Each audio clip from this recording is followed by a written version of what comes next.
from Minneapolis, on the other side of the aisle, Democratic Senator Amy Klobuchar of Minnesota. Senator, welcome back to Meet the Press. Thanks, Chuck. Let me stick to election security there. You heard Senator Blunt's concerns about the bill this week. It was essentially unmarked money. And it sounded like that was many of the Republicans there. What would you say in response to that? Essentially, he's saying he'd support more money if it's specified for what it is rather than an annual semi-entitlement. What do you say? We were simply listening to the Secretary of State of the states in this nation, and they said that they needed more help, and we think it's paramount we act quickly, given that we now have the intelligence heads for the United States government in an unprecedented move, all going to the White House and saying that this is happening now. We have a common set of facts, and that's why as we move forward, I'm glad that we were able to get the $380 million out to the states. 47 states now have their funding for things like backup paper ballots. But we also need to get the Secure Elections Act passed. And that's what my friend Roy Blunt was talking about there. We're going to be voting on that bill finally in committee. And that's going to allow us to require backup paper ballots of the 14 states that either have partial or don't have them at all. Let me get you to respond to something the Director of National Intelligence, Dan Coates, said about this election. Take a listen, Senator. Our focus here today is simply to tell the American people we acknowledge the threat. It is real, it is continuing, and we're doing everything we can to have a legitimate election that the American people can have trust in. Senator, I have to say it's that last phrase that sort of sent a little bit of a shiver down my spine. So that we can have a legitimate election. It wasn't a guarantee yet. How confident are you that the 2018 midterm elections are going to be legitimate? I'm very concerned that you could have a hack that finally went through. You have 21 states that were hacked into. They didn't find out about it for a year, and that's one of the reasons that we want to pass our bill so that there's now a requirement that they tell the individual Secretary of States immediately so they can protect themselves.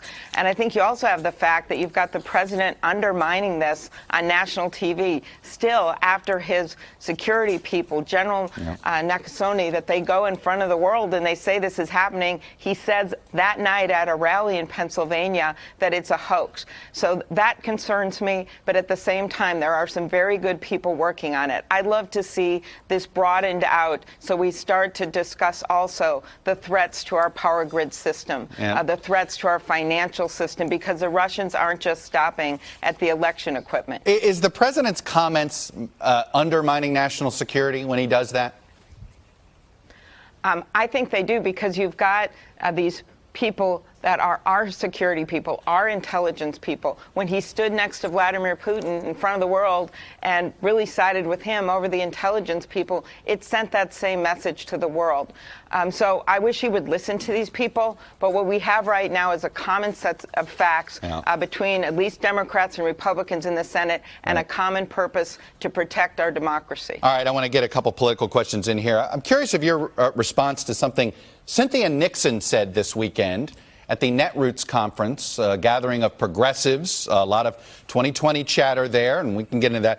But something she said about socialism, I'm curious of your reaction. The establishment is terrified of that word, socialism.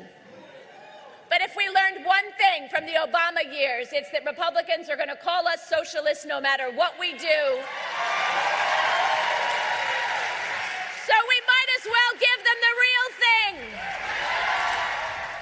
What do you make of that? And where do democratic socialists fit in in your Democratic Party, Senator?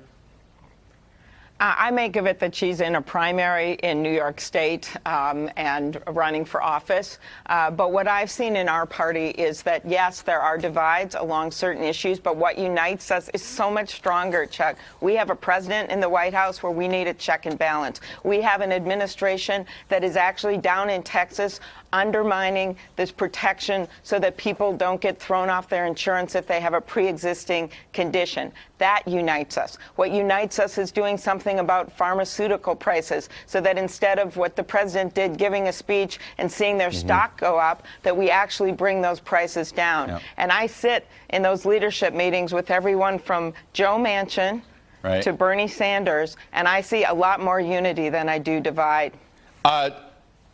Elizabeth Warren said something also yesterday. She said the criminal justice system from start to finish is essentially racist. You were a part of the criminal justice system, a former county prosecutor. That's a large charge. I understand where she's going there. Is that a fair hit? For people who have been victimized and have been a victim of crime, they need a criminal justice system that works for them. And I have worked with a lot of very good prosecutors and very good police officers that do some of the hardest jobs every day. But we know that there is racism in the system that needs to be fixed. That's why we have started instituting body cameras, which is a great solution, doing things on eyewitness ID. And I think the solutions are there for us. We just have to reform this system. Senator Klobuchar, as always, thank you for coming on, sharing your views. Thank you. We'll be right back. Midterms. Hey, NBC News fans, thanks for checking out our YouTube channel. Subscribe by clicking on that button down here, and then click on any of the videos over here to watch the latest interviews, show highlights, and digital exclusives. Thanks for watching.